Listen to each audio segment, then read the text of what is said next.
il est sous radar au niveau de la Côte d'Ivoire.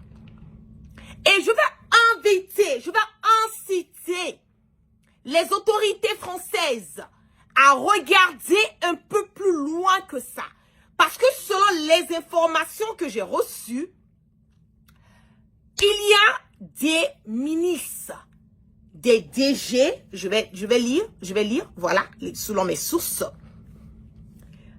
Il y a eu, on me dit, autour de l'endroit, de la maison et l'Interpol ou les services de renseignement français peuvent aller regarder aux alentours de la maison de M.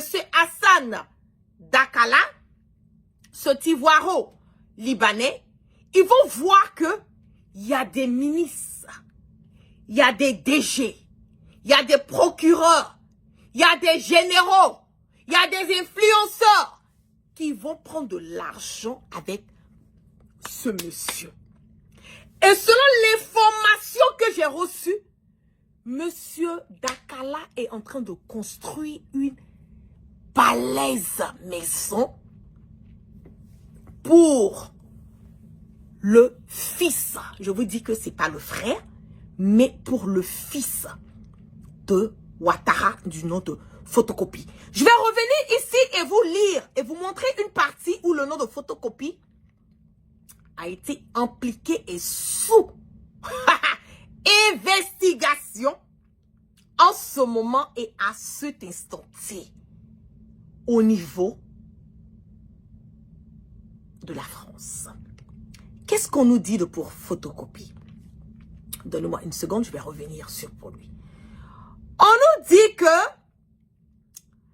également cité dans l'affaire de ministre des Travaux publics, Amédée Kofi Kwaku, dont le fils a été retrouvé par les enquêteurs français dans l'un des appartements du patron de Porteo, est particulièrement inquiet et a dernièrement préféré reporter ses voyages envisagés dans la capitale française.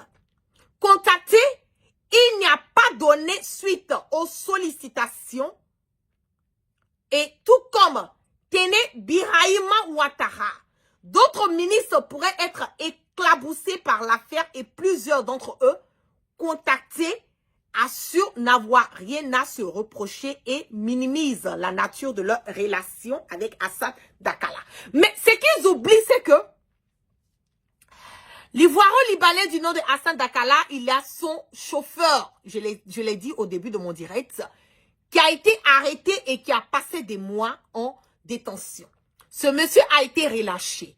Et pendant l'arrestation, pendant les investigations, le chauffeur de l'Ivoiro, comment on appelle, libanais, Dakala, a donné des informations que c'est lui-même qui a donné des fortes sommes en espèces à des ministres ivoiriens.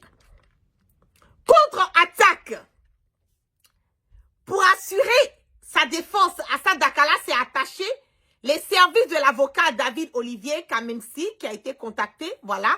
Et ce dernier qui tenait à souligner que les perquisitions dans les appartements de son client n'ont pas permis de relever, selon lui, d'éléments défavorables. Mais les Français sont en train de dire que c'est blanchiment, je te dis que c'est à un autre level. Ces blanchiments de capitaux que ce Libanais est en train de faire sont en connivence avec ces autorités ivoiriennes, sont liés aussi à pouvoir financer le 4e mandat anticonstitutionnel de Ouattara. Ça va chauffer.